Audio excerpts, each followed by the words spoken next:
Welcome, folks. We'll give everyone just a moment to get in and get settled. We're happy to have you here.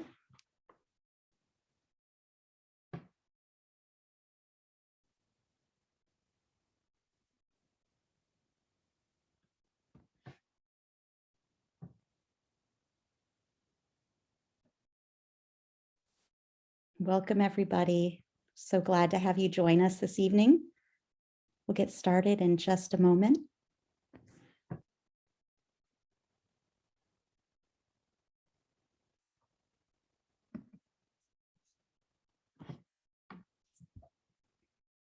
So hello and welcome. We're delighted to have you here with us this evening.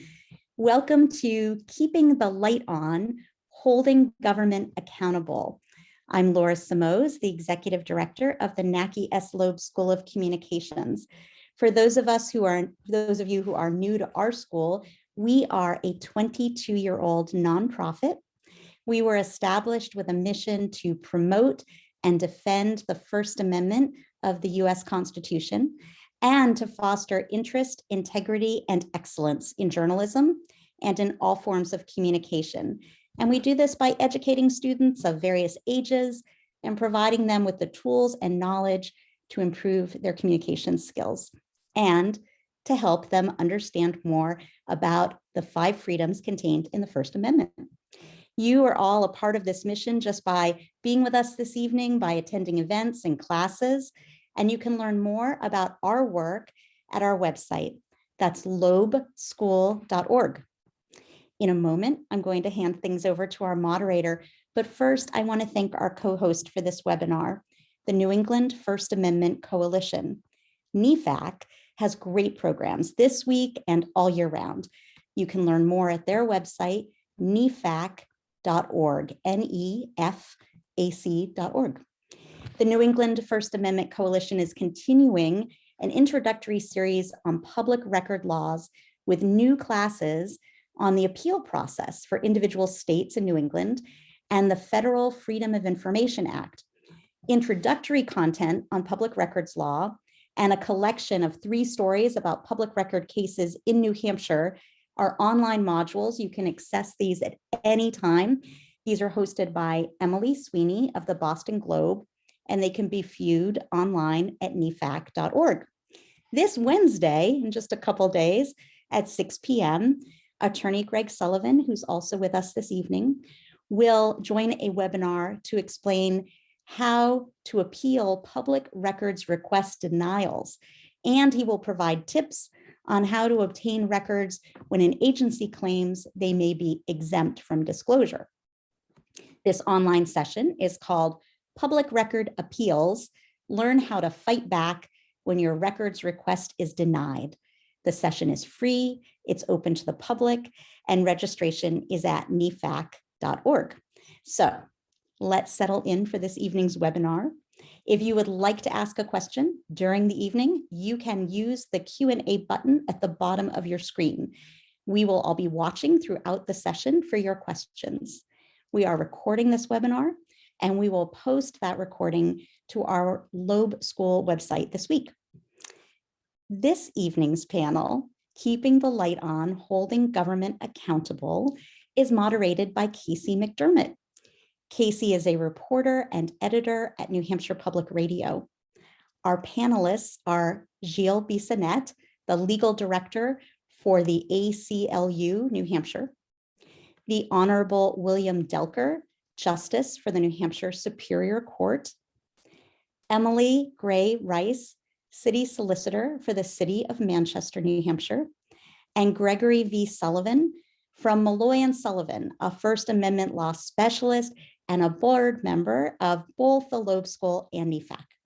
I want to say welcome to all of you and thank you so much for your time and your expertise this evening. Thank you so much, Laura, for hosting us. And thanks again to my fellow panelists tonight.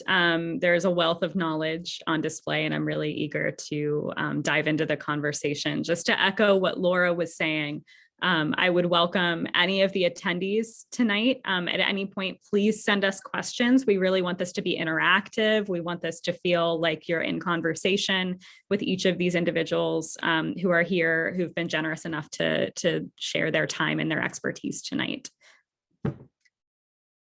So with that, I would love to start off, given that the theme of tonight's conversation is keeping the light on, holding government accountable. I'd really like to hear from each of our panelists tonight to get a better sense of, in your respective arenas, is the light, in other words, kind of the spotlight on public access and accountability, is that light shining more brightly or less brightly compared to this time last year? And I am going to start off with Justice Delker. I would love to give the floor over to you to hear your response first. Sure. So I guess my short answer to that is I think the light is shining as brightly as it always has. New Hampshire is, we always like to think of ourselves as exceptional, but we in some respects are really an exceptional state. And in one of those ways, we are one of a very small handful of states that have in our founding document the principle that government officials are accountable to the voters and to the citizens of the state. And excuse me, in Part 1, Article 8 of the New Hampshire Constitution, which was part of the original Declaration of Rights back, Bill of Rights of the New Hampshire Constitution back in 1784, when our existing Constitution was first put in place. That's existed since then and was amended one time in 1976 to make it explicit that the public has a right of access to all government proceedings and records, and that that access cannot be unreasonably restricted. So this, we talk a lot about the right to know law, which is a statute, but I think it's important to keep in mind that this is really a foundational principle of our government here in New Hampshire, and has been since the beginning of our republic. I will turn the floor over now to Gilles. I'd love to hear your thoughts on that as well. Sure, and I can't echo Justice Delker enough. The fact that government transparency is not just something that's memorialized in our right to know law, but it's enshrined in the Constitution, and I really think reflects a really important value in the state that is indeed unique. But sometimes there is a difference between how things are implemented actually in practice. And until a couple of years ago, we did go through a 30-year stretch in New Hampshire where we really could not get access to government employee personnel information, particularly with respect to government employees like law enforcement that have immense power over the citizenry, can use lethal force, have the ability to deprive individuals of their liberty. And so as important as those constitutional protections are, I think we're in a little bit of a rough patch for a few decades. That did change. So to get to your question kind of more directly, Casey, are things more kind of in the sunshine now than they were previously? I think the answer is yes. And it is in part due to two court decisions that came down in late May of 2020 out of Portsmouth and the town of Salem. I'm not going to get into the details of it, but what the Supreme Court did was really something unique and amazing, and they really should be credited for it. They reversed a decision from the early 90s that basically said, even if there's a strong public interest in disclosure with respect to government employee personal information, it's just categorically secret, period, full stop. And the court revisited that in May 2020 and essentially said, we got it wrong. We got the statutory analysis wrong. And in fact, there should be a public interest balancing analysis with respect to that information. And what does that really mean? It doesn't mean that in all instances that information will become public. It just means that it's very fact dependent. It will depend on the particular circumstances of that case. But I can't tell you just really how important that was. And, I also think putting it in context is important. That those decisions came down 4 days after George Floyd was murdered in Minnesota, where protests swept the country, including here in New Hampshire, where people were expressing serious concern with respect to police accountability and how we as a citizenry can make sure that we know what the police are up to. I mean, when you look at the Minnesota example, I mean, Minnesota at the time was actually even more transparent than New Hampshire. We knew that one of the officers involved had multiple incidents of alleged misconduct. And here in New Hampshire, you couldn't get access to that until May of 2020.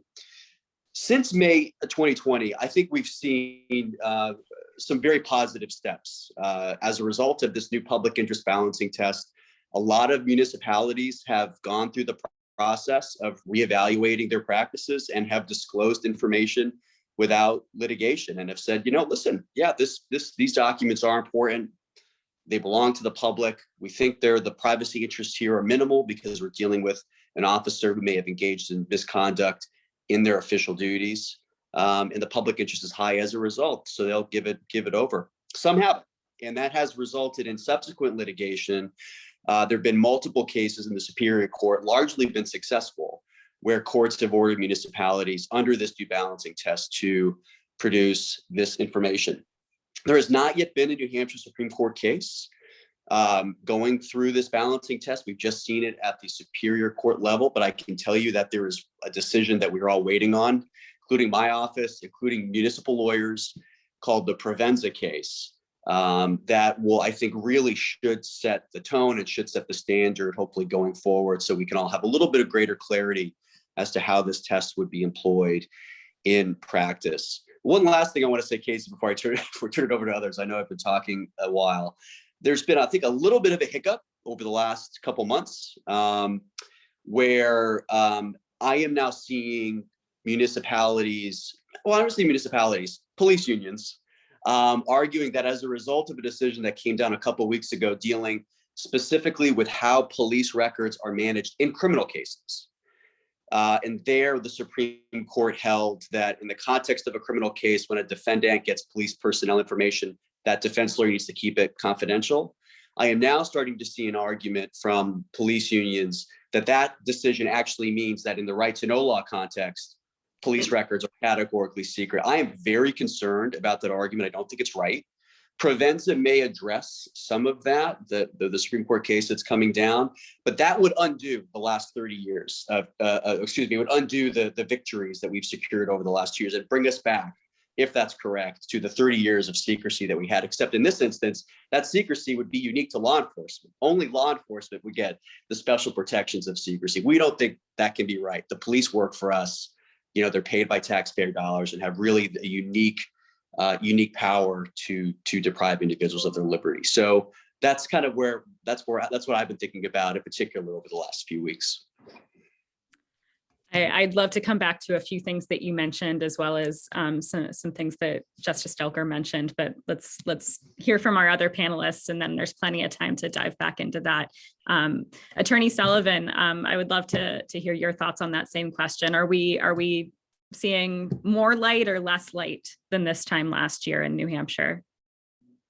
As Attorney Bissonnette just said, he mentioned two decisions in May of 2020, Seacoast Newspapers versus the City of Portsmouth and Union Leader Corporation, and New Hampshire ACLU versus the town of Salem. But there was a third case argued that day, and Gilles and I argued two of them, I think it was. And that was Professor Salcetti against the City of Keene. And that case as well was a victory for the public's right to know what the government is up to. And it related to police misconduct, as the Portsmouth and Salem cases did, but it also involved other governmental departments within the City of Keene that had really, that case started out as an assignment from her class, political science class, and by the time we argued the case at the Supreme Court, all those kids who had made the public records request had graduated, but they came to the Supreme Court to listen to the argument. And so those three cases in May of 2020 really flipped the switch. And as Gilles mentioned, I think we were riding the winds of change that were sweeping across the nation as a result of the George Floyd and other police violence actions. So yeah, I think we made great gains. There are still issues, as Attorney Bissonnette just mentioned. Hard for me to say that instead of Gilles. But yeah, there are. I think we're going to get into some other issues that may be surfacing vis-a-vis the police unions, etc. But I go back to the 70s handling these cases, and from then to now, it's night to day. The Supreme Court in the late 90s issued some decisions that were beneficial to the public's right to know what the government is up to. But as Gilles mentioned, it was 27 years since the Supreme Court had issued this Fenneman decision, which said all records relating to internal investigations of police misconduct are categorically exempt. That is now out the window, and the same balancing test that's applied for all governmental records that are denied. We balance the public's interest in the disclosure versus any privacy or other governmental interest that is on the other side of the scales. And presumably because of our Constitution, because of our right to know law, and because, you know, this is our government, we the people are owning and running it, we'll continue to move in the right direction. And Attorney Rice, how about where you sit? I know that you're maybe a different perspective than some of the other panelists that we have, and that you are on the receiving end of a lot of those requests for information, but I'm curious to hear your perspective on that as well. Of course, thank you very much. So in my current job, I head the legal department for the city of Manchester. So I see many right to know law requests. Earlier in my career, I worked for the Attorney General's office, and I also for 20 years represented WMUR TV. So I've really had a lot of experience on both sides of the issue. I think your question was sort of framed in terms of, you know, what has changed vis-a-vis the amount of sunlight shining on government over the last year or so. I think it's very interesting that there's been a significant amount of right to know law jurisprudence engaged in by litigants and by our Supreme Court during the same time that we've been living through a pandemic. And I think in addition to the law metamorphosing, as both Gilles and Greg suggested, I think the public changes all the time too, right? The public is not static. The public's interests, bandwidth, questions change, all the time. And I think we've seen during the pandemic really intense interest in, for example, the power of the government to regulate behavior based on public health interests. We've also, I think as was already mentioned, seen an intense amount of interest in the activities of law enforcement. We've also seen an intense level of interest in elections. So I think that as the law is changing, the emphasis of the various right to know law requests and public interests are also changing. So it's a very dynamic time to be in government, answering these requests. And I think it's also, our Supreme Court over the last several years has decided a pretty high volume of right to know law requests. We've talked about some of the more noteworthy decisions, but there was a decision that was issued late last fall involving the select board in the town of Ashland. We had the case against the city of Concord regarding the $5,000 or so expenditure. We had the petition of the state of New Hampshire, which involved discovery in a criminal case and kind of was looking for the nexus between the rules of criminal procedure, discovery, and the right to know law. So it's been a very dynamic area. I guess the biggest change that I've seen over the last 12 months is the number of requests coming out of academia. Because just as citizens are very interested, for example, in the activities of law enforcement, there's an effort being made by all sorts of academic institutions and PhD candidates in obtaining information, statistical information, primarily about the activities of law enforcement. So this is also a very highly studied area, in addition to an area of public interest. So I would say that those are the biggest changes that I've observed in the last 12 to 24 months. If we could just stick with you for just a second, I'm curious, are you seeing any change in terms of the where the requests are coming from, not just in terms of the sphere? You had mentioned the growing number of requests coming from academia, but are you seeing changes in terms of like people who are local to Manchester versus people who are in other parts of the state versus people who are even outside of New Hampshire? And if so, do you have a sense of what people who are maybe, you know, farther away are interested in that may be different than kind of your average Manchester resident? Sure. I first of all, I would not agree that there is an average Manchester resident. So as a Manchester resident, that's the first thing. I would say that the people of Manchester are now and have always been intensely interested in what government is doing, how their tax dollars are being used, what city officials are doing, what can be done to make a great city better. I would say that the volume of out-of-state requests tends to sort of rise and fall at various points. So obviously, in an environment of a presidential election, there's a lot of intense interest from everywhere about Manchester information, because not only do we have the first in the nation primary, but we're the largest city in the state. Again, now I'm seeing most of the out-of-state requests having to do with studying law enforcement activities. In terms of the questions that come from inside the state of New Hampshire, you know, my friends in the media keep us very, very busy all throughout the year. And also, you know, around budget time, citizens are very interested. And then, you know, people have all kinds of requests. I think that the greatest tension at this point, just kind of, you know, sort of on the ground, is that, you know, people are used to collecting information and collecting data sets in a very systemic way.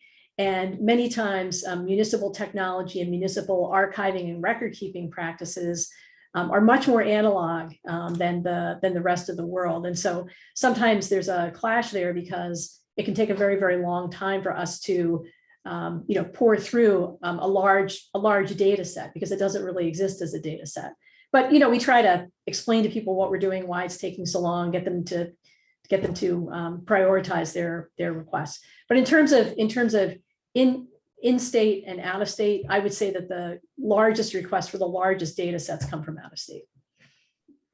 And just one more, just while we're sticking on that theme, I'm also speaking as someone who I think sent at least 1 or 2 large volume data requests to your city in the last year, and appreciated the responses that I got back. But how do you, with that in mind, when you are, you know, helping a city with so many different departments, with so many different kind of areas of responsibility that the city deals with, how do you try to coach your colleagues in different arenas to respond to those requests and get at, you know, what are people actually looking for? Sure. I think the best thing to do is to provide training. So we make training available to our employees and our elected officials about the right to know law, about both documents and about public meetings. Because obviously we're really focusing on the document side of things tonight, but a lot of what we do in government is try to follow the right to know law as it pertains to meetings as well. And then basically encourage dialogue. In other words, to encourage an interactive process between the requester and the appropriate department. Sometimes, in fact, oftentimes, the request comes in and it encompasses more than one department. But I think the key feature is basically to let people know about both the statutory and constitutional basis of our obligation as elected officials to and our commitment to transparency in government. This is not to say that we always agree, with the requester. You know, sometimes we do get into litigation with media outlets about the extent of our obligation. But I think providing training is the key. Providing resources from the New Hampshire Municipal Association and others. And again, just encouraging a discussion. I think that's really the most important thing, because I think communication, particularly during the time period when we were not all in our offices, when the public didn't have a lot of bandwidth to follow up and engage in these discussions. I just think it's really, really important to remember that at the end of the day, we work for the public, and that whether we agree or disagree with everything in the request, I think it's just important to have a dialogue, and also to respond quickly, and basically to explain, if we can't give over the entire data set in 5 days, we need to have a plan for the way that we come up with that. So again, I think it's just a human interaction process, really, for the most part. But I think education and training up front is very, very important. I want to go back to Justice Delker for a moment, and I'm curious, maybe, albeit a different perspective, but as someone who is kind of watching different kinds of cases come across your bench, different kinds of requests, are you noticing any trends in terms of like the disclosure of information in court cases that have, that has struck you as kind of interesting or something that's worth noting? Sure. One of the interesting sort of developments that I've seen lately is a tension between, so let me back up and say, based on Part 1, Article 8, and historically, all court records are presumptively open to the public unless there's a good reason to seal a court record. And so there's quite a bit of case law that's built up around that. The courts are not, do not fall under 91A, which is the right to know law. So our framework for analyzing these issues is the constitutional principle, as well as the common law, what we call the case law, that has developed around these principles. And so for most purposes, court proceedings are open. People can come and watch anything that happens in court. You can come in and look at court files and what gets filed in court. And the reason for that is because you want to know that your courts are operating appropriately, and courts are making decisions based on appropriate factors and all of that. So one of the interesting trends that I've seen developing is a tension between the state, the prosecution's desire to protect victims of violence, particularly sexual and domestic violence, and this public right of access to court proceedings. And so one thing that has happened over time, without any law, without a rule, without sort of a case that says it, is all of the participants, the prosecutors, defense lawyers, the police, the courts, have begun to refer to alleged victims of violence by their initials instead of identifying them by name. That helps protect, give some level of anonymity to the people involved without shielding what's happening in the case and how the court is deciding the case. So at some level, that's a thing that's happened organically without any sort of legal decision coming out of it.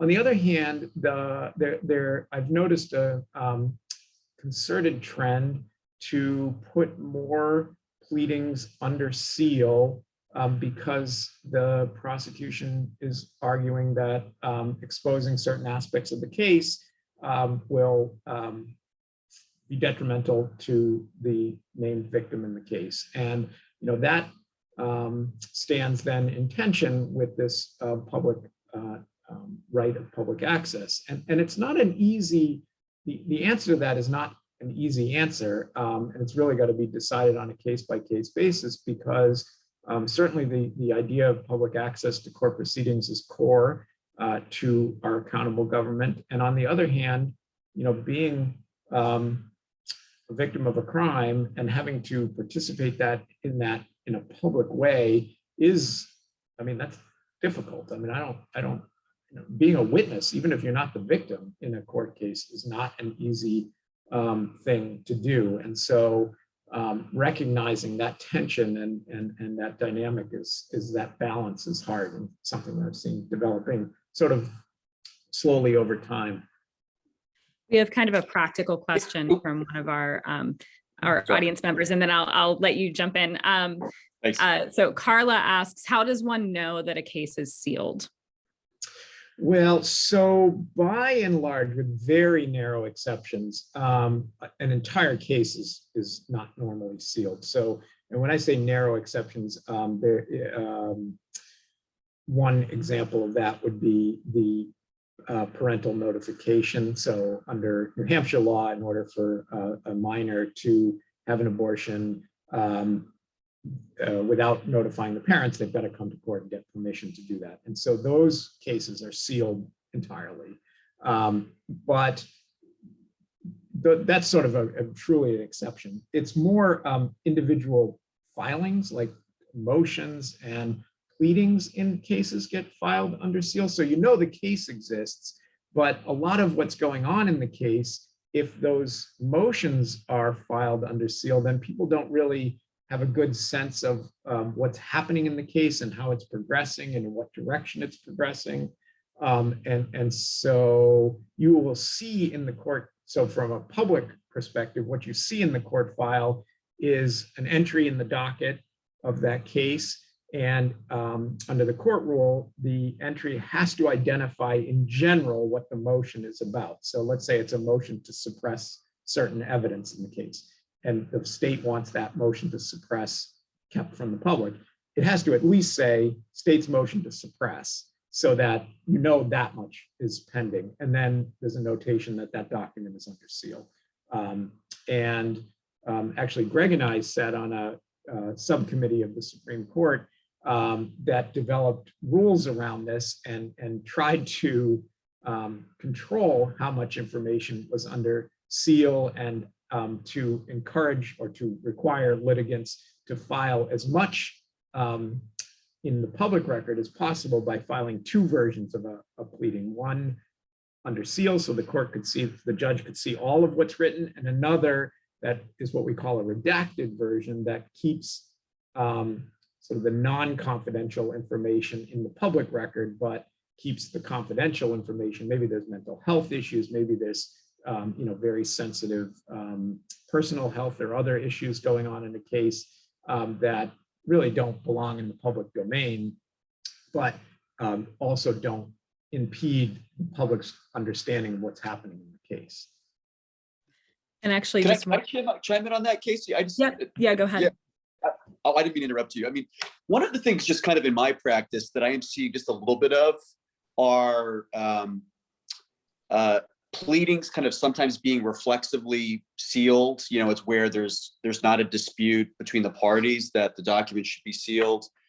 Where that could sometimes cause concern is that, yeah, the parties may want things to be secret, but there's this whole separate interest involved, right? Which is the ability of the public to be able to monitor, the action, to evaluate the parties, the case, and of course to evaluate the judiciary. And when kind of courts, and I'm not suggesting Judge Delker does this, it's, I've seen it elsewhere where kind of, pleadings are reflectively sealed, and then it becomes incumbent upon a member of the public, number one, to learn about the pleading, and then number two, to go in and unseal it. And even though the burden should not be on the person trying to unseal it, kind of in practice becomes that way.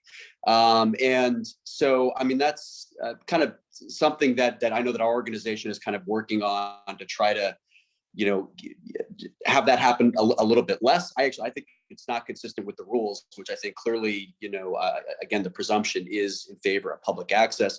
My last point on that is, this is actually coming up recently with respect to the EES list. So there was a mechanism put in place where names on the list would become public unless someone decides to go to court and challenge their placement on the list. One of the things the courts kind of globally have sealed the entire case.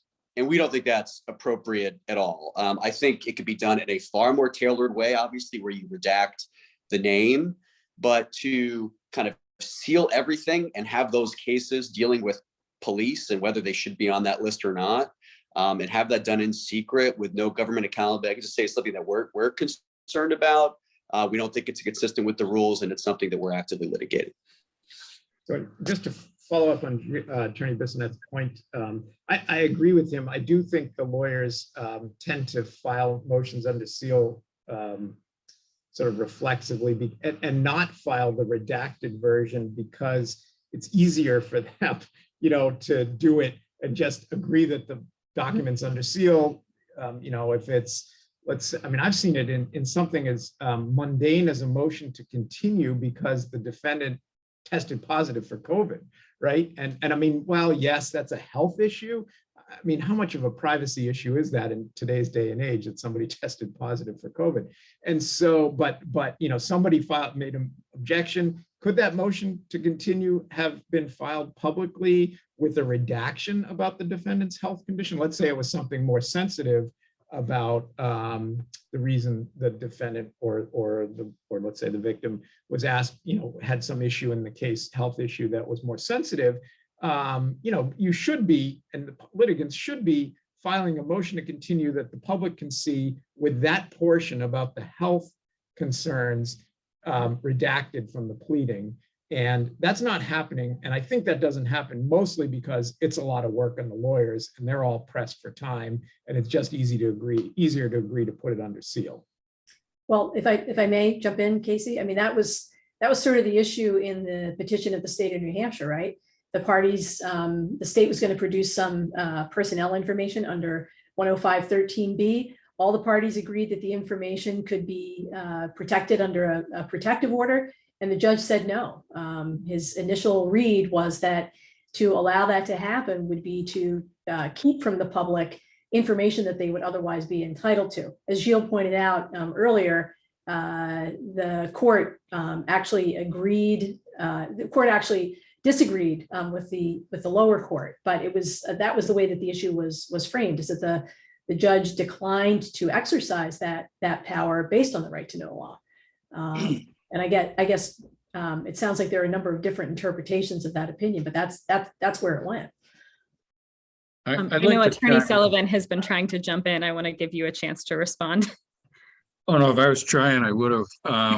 But at this point, I want to say, particularly to Gilles, if a police officer is going to court to take his name potentially off the lorry list or the EES schedule, why shouldn't that be public information? Perhaps when the name is released, 23 people are going to show up and say, yeah, he lied in my case, or he used excessive force on me. I don't believe those proceedings should be secret. Just my 2 cents. We're about to litigate that, so. All right. Where might one look if they're interested in following that case? So I could just tell you that part of the Attorney General's reporting requirements as part of the law that was passed last year is to identify by case number the lawsuits that have been filed. And that was deliberate, so members of the public can then, if they had access to the Odyssey system, could kind of then go in and see the pleadings. But the way the court system is managed, this actually is, if you type, I think until recently, I think if you typed in their number, you wouldn't see anything, right? Because all the cases are under seal. So that's just, I think, another reason why we thought kind of doing some advocacy around these cases would be critically important. Even if the names, are redacted, we think it's still important for the public to be able to evaluate, what was the reason the officer was placed on the list, so the public can evaluate how the court manages that particular process, so there can be public accountability as to the court decisions that are issued. So that would be my recommendation. I'm always happy to talk to anyone about our work in that area. And just I can't comment specifically on this topic because it may be an issue of litigation, obviously, that I might have to deal with. But in general terms, this idea that a case might be partially obscured from, but not completely, happens with a lot of frequency. Even let me just sort of give you an example in the civil context. We will see very frequently a civil lawsuit filed in which a plaintiff brings the case as a John Doe or Jane Doe, so that they're using a pseudonym and alleging, that they were, say, a victim of sexual assault, and they're suing the perpetrator of that sexual assault, but they don't want sort of to identify themselves publicly as the victim in that context. And there you can do it. I mean, at least in that context, it happens quite frequently that you can provide partial obscurity, and also using initials, like I said before, is another way that courts have dealt with this issue in part. Now, again, I can't comment specifically on the right to know law, but this notion is something courts grapple with all the time. I just had two quick follow-up questions, just for the sake of, these may seem very simple, but just to make sure that the members of the public that are listening in are clear on what avenues are available to them to better understand some of these mechanisms that we're talking about. So going back to Attorney Bissonnette, you were talking about the EES list or the Lori list. So if I'm a member of the public who, sees that record, I should be able to go to that record, and on there will be a case number that will theoretically correspond with a case related to that particular officer that's on the list. Am I understanding you correctly there? Yeah, there's two different things. There's the actual list the public list that's been released concerning officers who haven't challenged their placement. And then there's a separate reporting document that the Attorney General has created that identifies the case numbers of those officers who have gone to court. So you can kind of match up. You have the cases plus those who haven't challenged it who are on the list. So that's the process. And then I think I'll turn this over to either Justice Delker or Attorney Sullivan. But with regard to, so say I'm someone who finds out I'm following a particular court case, and there's a filing that's under seal. Can I, as a member of the public or just anyone, petition to unseal that information, or do I have to be a party in that original case? Go ahead, Justice Delker. No, you know firsthand, so you can answer. Yeah, any member, any citizen, any member of the public can file what's called a motion to intervene and unseal records. That's generally what I call the pleadings that I file in an instance like that on behalf of one of my clients. And on that note, if we'll just stick with the two of you for a moment, I know each of you were involved in a recent case involving a request to unseal records related to court sanctions that had been imposed on the Hillsborough County Attorney's Office. Justice Delker, I know that you're not able to comment on that specific case because there's still some things in motion there. But Attorney Sullivan, you were involved on behalf of the Union Leader Corporation and the New England First Amendment Coalition, asking the court to unseal some records. Why was it important in your view to have those particular records unsealed? I was looking at the memorandum that we filed in that case, and the last sentence struck me. I guess I drafted it, but it says, "Nowhere within the field of governmental accountability is the light of public scrutiny more critical than when it shines within our courts of law." And I say that because of the so important role that the courts play in regulating society. And in cases, without being too specific, in cases where a court is saying to a party, you're not complying with deadlines or with court orders, and the responding party does so with a petition to seal their filings, to me, that's we've got two branches of government or two departments of the justice system involved, the court system, and in that case, that theoretical case, the prosecution, the county attorney's office. So again, the roles are so important to the public that, to me, it's obvious that the public needs to be able to evaluate the performance of all governmental actors involved. Justice Delker, feel free to. As you recognized, I can't comment on that case specifically, but I wanted to go back to your original question, which was, what's the process for someone who wants access to something that's sealed? And I have to say, you don't need a lawyer to do this. I see this happen quite frequently, where mostly reporters, because they're the ones who sort of the non-lawyers who tend to be hanging around the courthouse. And if, let's say I'm having a hearing on something that a member, a journalist, reporter is interested in, and there's a motion to seal that hearing because there's going to be some sensitive information discussed during the hearing. I have very frequently had a reporter stand up and say, I object to that. I want to be heard on that motion to seal. I think this is an important issue. And, they're not typically not lawyers. They'll make their argument. They understand sort of the importance of public access. And in that moment, and that's the time you need to do it, because we're about to have a hearing that's going to be closed and they want to cover it, live or more or less in real time. And so you don't need to be a lawyer, is what I'm trying to say, to make these kind of motions. And I would just add, Casey, that the standard is permissive. Anyone really has the legal right to intervene as a member of the public. So it's the courts will generally let anyone, make those motions and be heard.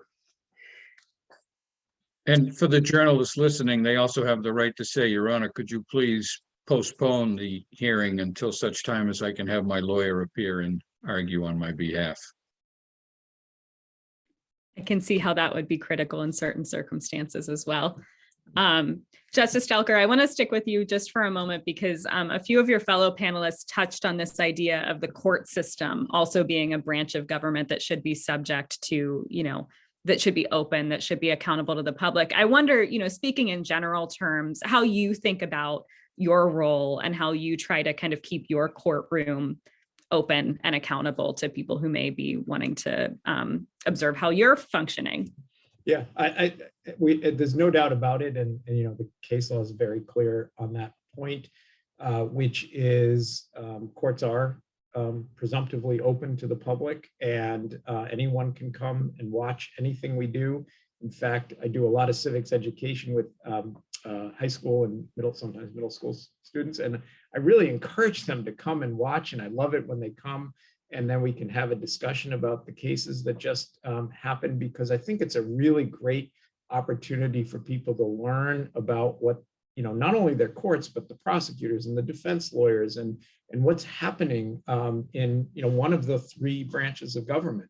I think one of the biggest challenges that I've faced in my career on this issue is during the pandemic, balancing the public health risks of large groups of people in a confined space with the need to keep, because we continued to do jury trials in particular and other proceedings throughout the pandemic.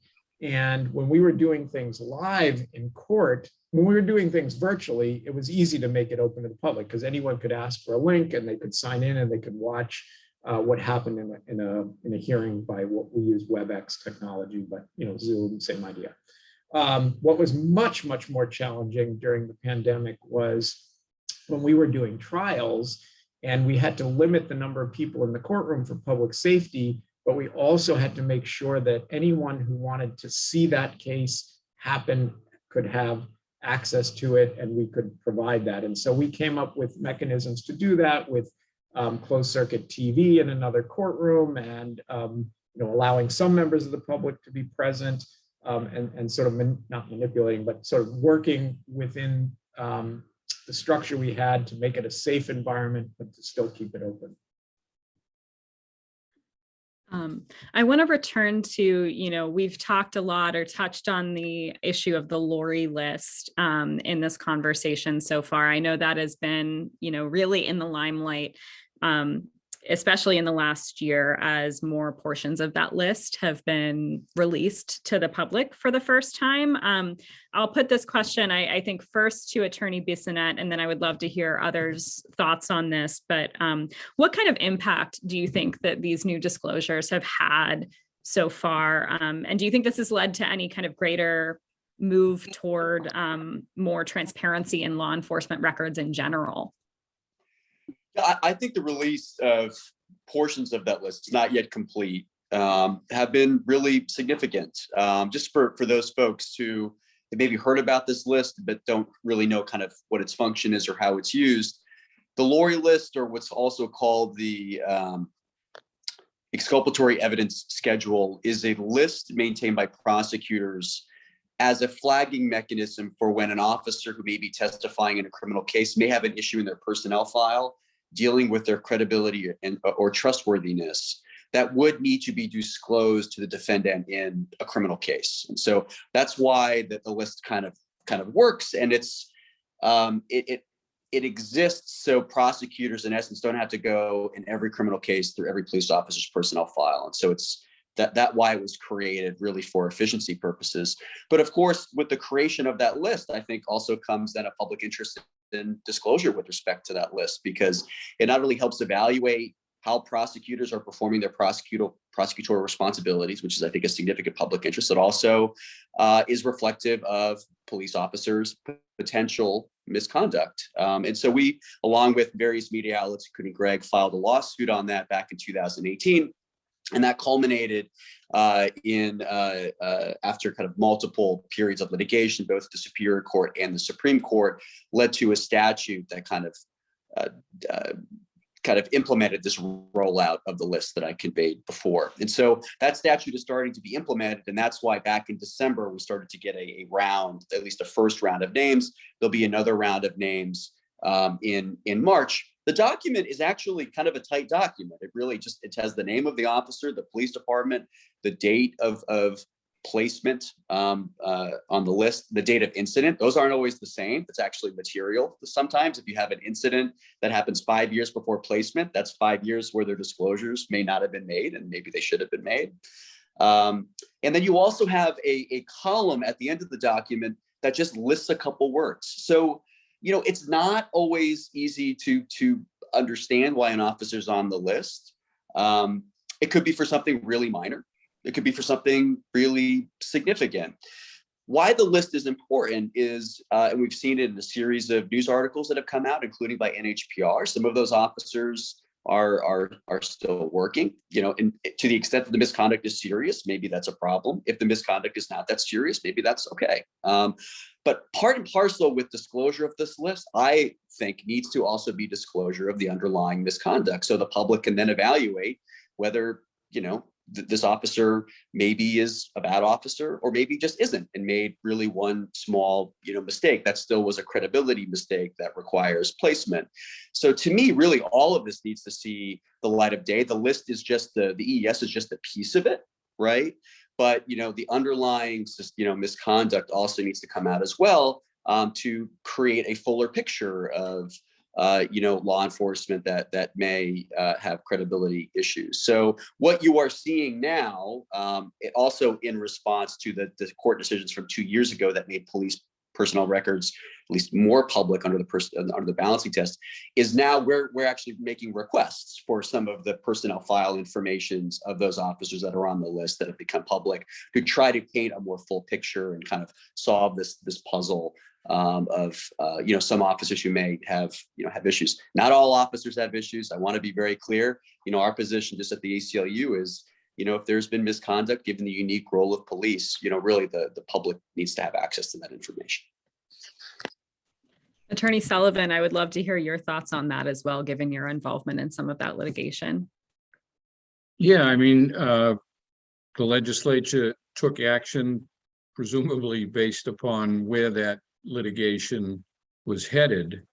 An issue that to me is really important, and it's a little bit to the side of the EES, is the hearings before the New Hampshire Police Standards and Training Council. Every police officer in New Hampshire has to be certified annually. Until recently, the officer had the option to request that hearing be held in secret, and my clients objected to that and prevailed, at least in the Superior Court. But what remains there is the issue of when the charges that are brought are unsustained, and this spills over into not just law enforcement, to other governmental actors. When the charges are not sustained, some governmental actors are saying that information should be kept secret. And I have a little bit of trouble understanding that. Were someone charged with misconduct and an independent body determined that those charges were not warranted or not sustained, I'd want everybody to know that. And I think that's a point that Gilles just made, and I always try to make it, is that, 99% of the governmental actors we're talking about are doing their best to do a great job. It's that old adage of one bad apple spoils the bunch. And unfortunately, I think that's true. But what I like about transparency in these situations is that very often it shows that the officer involved or the governmental actor involved did a good job. There was no misconduct. So, it's not just show the bad conduct. To me, it's show the good conduct when appropriate. And that's what transparency is all about. Casey, if I could chime in, I can't emphasize enough how critical and significant the union leaders' lawsuit was in reopening police standards and trainings hearings, because for the most part, any type of decertification action, the substance of it, not the end result, but just why the officer had a certification ramification, the underlying facts, all of that had been secret for years. And so that is very significant development. Those hearings happen once a month. They've been open now, for the most part, for the past 9 months under that court decision. And we've seen things that we never would have had access to as a result. An officer, a state trooper recently got decertified as a result for having a sexual relationship with a witness. I don't think we would have gotten those details if that hearing was secret. And, a Dover police officer was decertified recently about lying about a high-speed chase. So I think just a real huge win for public access there. I want to go back, Attorney Sullivan, just for a moment about the Police Standards Training Council and their role. I mean, correct me if I'm wrong, it's somewhat of a quasi-judicial kind of process. And in the same way that we were describing the function of the right to know law, open access to government proceedings as being a way to monitor not just kind of the parties in those cases, but also the institution that is adjudicating those cases. Do you see this as a win for holding that body accountable as well? 100%. The officer involved, the supervising officers at that department, and those members of the Police Standards and Training Council that take part in the hearings. They're all governmental actors, and we have the right to watch and know what's going on. We have another question from the audience that I'd love to get to at this point. And I will let anyone raise their hand who's interested in taking a stab at this. This comes from Jonathan Van Fleet, my former editor at the Concord Monitor. Thank you for tuning in. Government accountability to the people is enshrined in the state constitution, yet the governor's office, first under Maggie Hassan and now under Chris Sununu, argues it is exempt by asserting executive privilege. What good is Article 1, Part 8 if it can be so easily cast aside? Attorney Sullivan, would you like to take a stab at that? Sure. Yeah, by statute, the governor is only subject to the right to know law when meeting with the governor's council, which is kind of an anomaly. Do I think Part 1, Article 8 of the Constitution renders the governor transparent and accountable to the people? I certainly do. So they can claim executive privilege, but in an appropriate case, that can certainly be challenged. The materials can be submitted to a court, redacted, under seal, and a court can determine whether or not the public interest outweighs whatever the governmental interest is in secrecy. But just as the courts are not subject to 91A, and if the governor believes he or she is not accountable under 91A, so it's Part 1, Article 8 of the New Hampshire, and Part 1, Article 22, both, that's freedom of the press, which is essential to the security of freedom in New Hampshire. I believe all governmental actors need to be accountable to the people at all times, absent, specific needed exemptions. Hey, Casey, there is a New Hampshire Supreme Court case that's pending on the scope of the governor's executive privilege authority. So I think I'm awaiting the outcome of that. I think as a lot of us are. Yeah. Just for the sake of clarifying for our audience here, could you elaborate on the nature of that particular case? Sure. There was, this is actually somewhat germane to what's going on right now here in Concord. A couple of years ago, there was an effort in the legislature to pass a bill that would try to reduce partisan gerrymandering and to do so through kind of a redistricting commission. That bill was ultimately vetoed by the governor. A public records request under not 91A, but Part 1, Article 8 was made to the governor. I hope I have my facts right. Was made to the governor to try to learn about, why that decision was made. Were there communications with outside entities, political actors between those entities and the governor's office? So there was a request made for some of that information. A claim of privilege was raised. Now that issue, the scope of the privilege and whether those documents are exempt under the privilege is now before the state Supreme Court. And if I'm wrong on any of that, I hope folks can correct me on the call. So Casey, the only other thing I want to say on the subject generally, because I can't comment specifically on, when and under what circumstances the executive privilege may apply, because that again may be an issue that is in litigation and may continue to be in litigation. But I think what's important to keep in mind is what Part 1, Article 8 says is that the public's right of and I'm quoting here, the public's right of access to governmental proceedings and records shall not be, and here's the key words, I think, unreasonably restricted. And so, that is where the rubber hits the road in terms of, what litigation in cases are, is what's an unreasonable restriction. And there are all kinds of privileges that exist. There's attorney-client privileges, work product privilege that are well recognized in the law, that the right to know law, the statute automatically exempts those kind of things from public access, and so that government can operate in a way that has been recognized historically.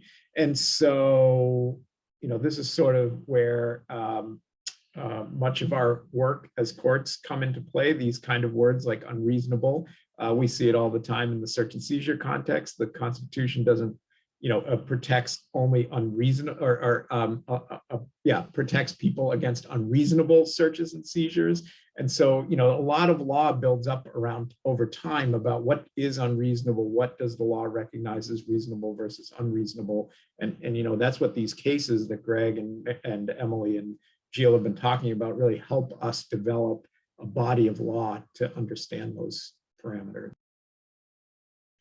Yeah, on that note, on the federal level, there was a fellow named Nixon who claimed executive privilege extensively, and the courts upheld some, and others ruled that the documents had to be disclosed.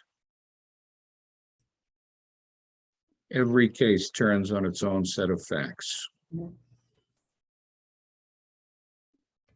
Attorney Rice, I think, did you have something that you wanted to add there? No, I was just going to say that area of the law depends very, very much on the federal side on whether or not there's a national security interest. The theory behind executive privilege is that the executive, in order to do his or her job, needs to be able to consult with trusted advisors without sort of being under the microscope. Some people think that that is absolutely forbidden, because why would the executive need to interact with trusted advisors and receive secret advice? As we all know, we know what happened in the Nixon case, which is that his attempts were struck down. He was persuaded to resign so he wouldn't be impeached. But obviously the media was very famously involved in the key cases. But I think we'll all be interested to see what the Supreme Court decides in this pending case, which I think has been pending for a while. And there seems to be some executive privilege cases brewing on the federal level as well these days. Just a few. I just want to put a plug in as I'm looking at the time here. We would invite any other questions from people in the audience tonight. Please don't be shy. We'll do our best to fit them in with the limited time that we have left here this evening. Just going back to Attorney Rice, if I could just stick with you for a second, what do you think might be helpful for members of the public to understand about, how to craft an effective request for public information? Like, what's the best way to, if I'm just an average resident, to kind of make sure that I'm most likely to get what I'm looking for? So, first of all, I want to emphasize that the public doesn't have an obligation to do that. In other words, as public officials, we have a responsibility to try and understand what is being requested. But obviously, it helps if you want a quick answer. It helps to be specific. You can also call people in government and ask them questions about how they keep certain records, or what records they keep, or where they might be stored. Here in Manchester, we have the advantage of having a city archivist who actually, knows that information and is very, very well acquainted with, sort of our historical records, and generally, as there's a record keeping statute that requires that municipalities retain certain records for certain amounts of time. So I think familiarizing yourself with what municipal and other governments keep on hand, that applies to the state government as well. And then I think to maybe give some sense of priority. In other words, I'm writing to request, all of the records concerning X, to put a time period on it, to say what you're most interested in, and what you would like to receive first. I think that's always helpful. And then I think too, to try to respond to any questions that you may get back either by email or by phone, because again, the clearer we can be and the better the lines of communication are, the more likely it is that we'll be able to respond quickly to the request. There is no requirement that citizens be specific. However, if you send in a very, very broad request without time limitations, that's going to require, the involvement of our information systems department. They're going to be, bulk email searches, which are going to turn up 10 or 20,000 emails. And at the end of the day, a human has to look at that information in order to respond to your request. Very, very likely a human who has a job, administering a program or supervising people or providing a public service. That's just a human problem, right? A human factors problem. So I would just say, keeping the lines of communication open and, talking to the person about what it is you've requested and having a time period and some specificity is always helpful, but it's not required. Attorney Sullivan, did you want to add anything to that? If I could, yeah, everything Emily just said is 100% correct. But I remember the days in doing this work before this internet and email stuff came along, and reporters and individuals would tell me they made a request, they submitted it. Well, first of all, they say they submitted it orally. No, you got to put it in writing and you got to be specific. And then I'd say, did you keep a copy? No.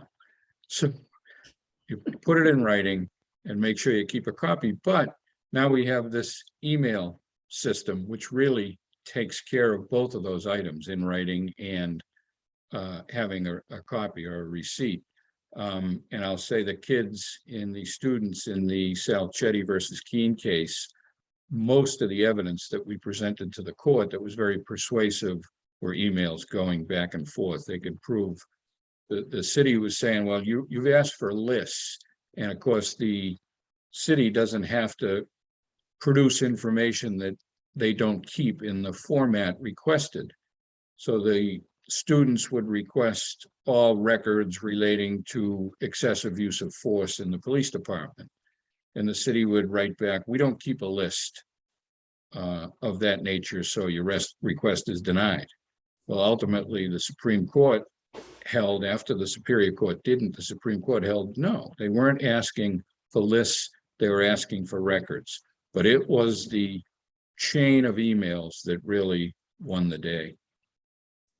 I'm curious, we have a question that I'd really like for us to get to, if that's okay. This comes from a member of the audience. Laura would like us to talk a little bit about the right to know ombudsman bill that's up at the New Hampshire State House this year. I know we spent a lot of time tonight talking about what's going on in our court system, in City Hall, in other sectors of our government, but I think this is a very pertinent question. Laura writes, several towns in New Hampshire are fighting their residents and do not want to be held accountable and giving denials out for most of the information that residents are asking for. Laura says, I live in the city of Nashua and their legal department has told residents that if you do not like it, take us to court. At the same time, Laura says, I have gotten information from the city of Manchester with no problems, and then asked for the same information from the city of Nashua and have been denied. I can say as a reporter, that rings true in some respects, very different responses from different agencies on functionally the same information. I know the Concord Monitor did a really great piece recently looking at requests for information from, I think, every town in the state, and the differences in the types of responses that they received were quite illuminating. But to Laura's point, she says the problem is that there is no party or no one that residents can go to in order to get the information. And most residents do not have the money to keep taking their city to court. If there is a right to know law to be able to hold towns accountable, why is there no enforcement of this law without going to court? I know, Justice Delker, you had mentioned earlier that, anyone can come to court and petition, for access to information. I'm curious, before we get into this bill, what avenues are available to someone who's just a regular citizen who thinks that their city or town is maybe not releasing the information that they think they should be releasing? Sure. I mean, I recognize that it takes time to come to court for sure.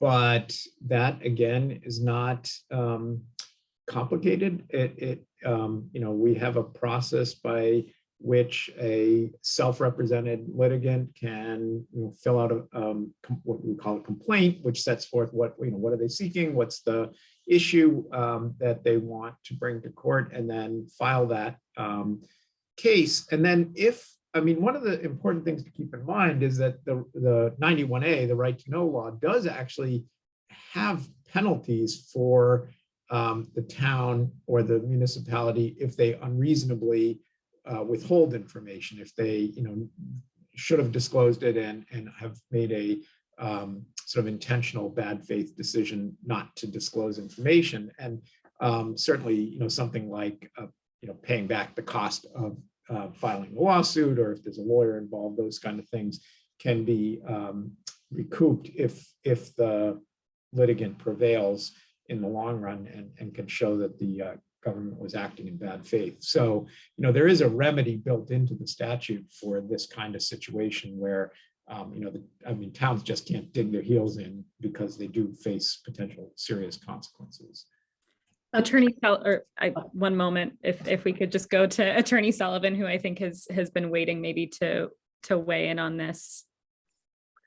No, first of all, I agree with Justice Delker, although to me, it's not just bad faith that the municipality or the town can be held accountable for. It's whether they knew or should have known that the information should be released, sort of a negligence standard, not just bad faith, although bad faith for sure should lead to an award of attorney's fees and costs. The ombudsman bill, I think, is a good idea. The practicalities of it down the road, if it passes, will certainly be tested. And one of the things that I think Gilles and I have talked about, which I'm not crazy about, is it says if you file with the ombudsman, you cannot file in the Superior Court. And if you filed in the Superior Court, you cannot file with the ombudsman. Now, to me, if I file with the ombudsman, 2, 3, 4, 5 months go by and I'm getting no response, I sure as heck want to be able to go to Superior Court, because 91A itself gives these right to know cases scheduling precedents in the courts. And my experience, which has been for, I want to say a few years now, but it's really 40-something years, is we do get prompt consideration in the courts. And as Justice Delker said, in cases where the agency knew or should have known the record should be handed over, then attorney's fees and costs are awarded. So I don't have a particular criticism of the current system at all.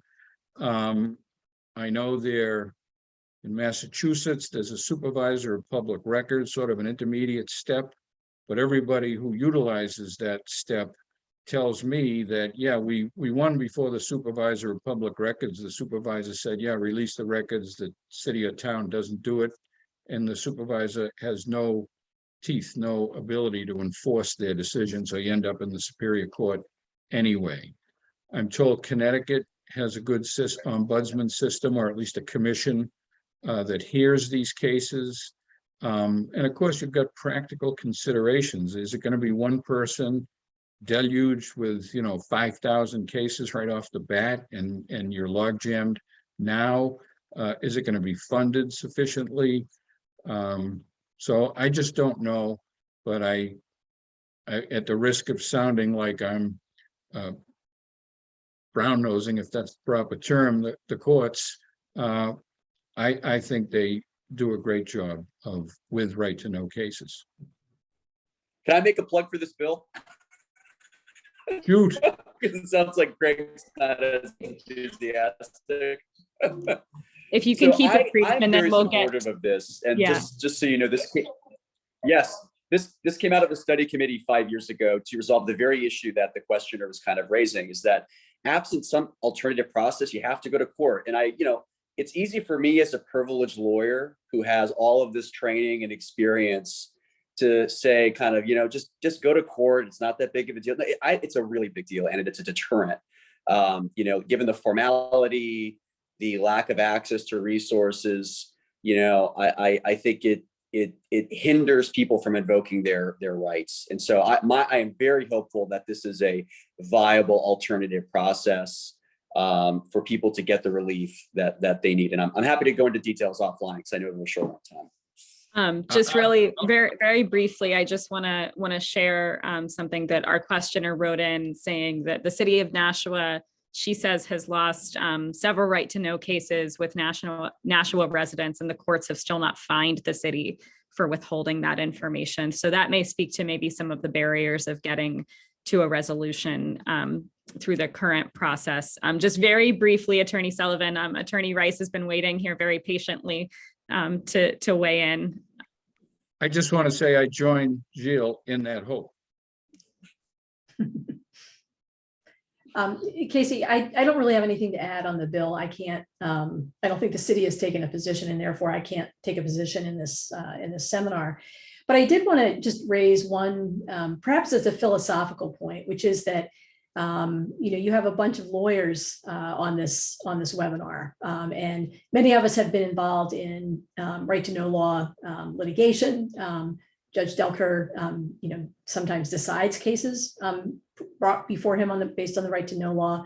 We've mentioned the New Hampshire Supreme Court several times. There have been important changes and a lot of evolution over the last several years. But I don't want to leave the public with the impression that this is an adversarial process all the time. I mean, we're obviously talking about how the law has been changed through the filing of cases and legislative changes. But there are, thousands and thousands of right to know law requests that are made every day in the state of New Hampshire, which are responded to, quickly and in accordance with the law by public officials. So I just don't want people to leave this seminar with the impression that it's always adversarial, that we're always locking horns, that government doesn't want to, turn over information about what it's doing, because I think that the right to know law is a very important aspect of civic engagement. And I think civic engagement is something that serves all of us. I think it keeps our government strong. I think it keeps the government accountable to people. And I think that civic engagement is kind of the lifeblood, and that New Hampshire really has in addition to having this strong constitutional tradition, I think New Hampshire has a very strong tradition of voluntarism and civic engagement. For example, making our local elections run well. So I just wanted to throw that out there because, litigation is very, very important. The right to know law does have teeth in it in order to keep government accountable. But, probably, 9,999 times out of 10,000, the information is turned over without any conflict. But anyway, that's just my perspective. No, I really appreciate that. We, just to put a brief plug in at NHPR, we are embarking on a series right now, just exploring civic engagement at the local level. And I think that's a really important connection that you drew between kind of the role of the public and the role of all of these themes that we're talking about tonight, and that kind of broader, thread of how we keep our democracy going. Justice Delker, did you have something that you wanted to add there? Okay. Fair. We are winding down, so I think we may only be able to get to one more question. Just on a practical level, Attorney Bryce, if I could just stick with you. It was mentioned that, there's training, or you provide kind of like training. Whose job is it to get cities to actually go through that training? Is that something that you just undertake kind of proactively? Well, I mean, I think that selfishly, it makes my job easier, right? If public officials are well trained, because then people know what the law is, and they're able to comply with the law, and they're able to appropriately ask our office if they have any questions.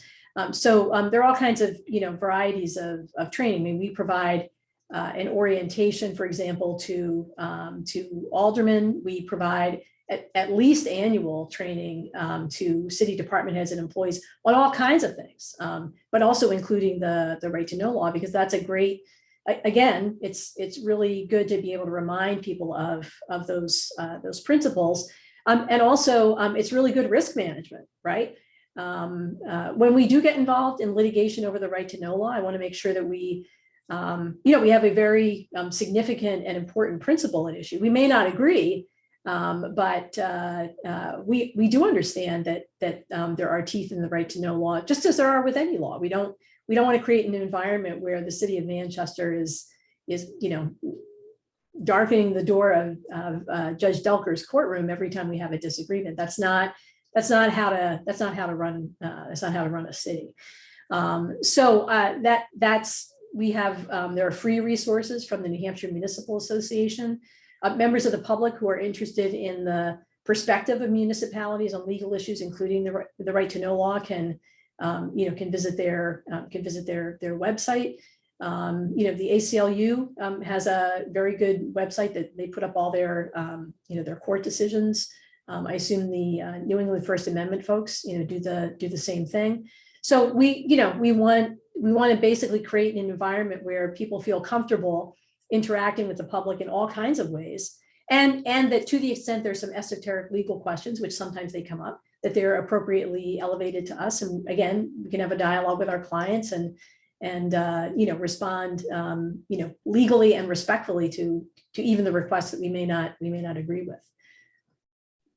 I'm going to throw this question out here just very, very briefly, and I realize it's a loaded one. We do have a question asking for comment on public access to statements by public officials on social media.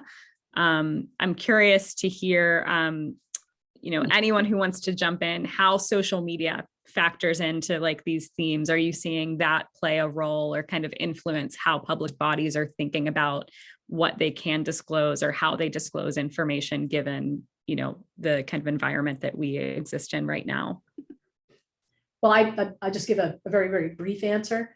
The question there is always, is everything that a public official says and does in furtherance of his or her, public position?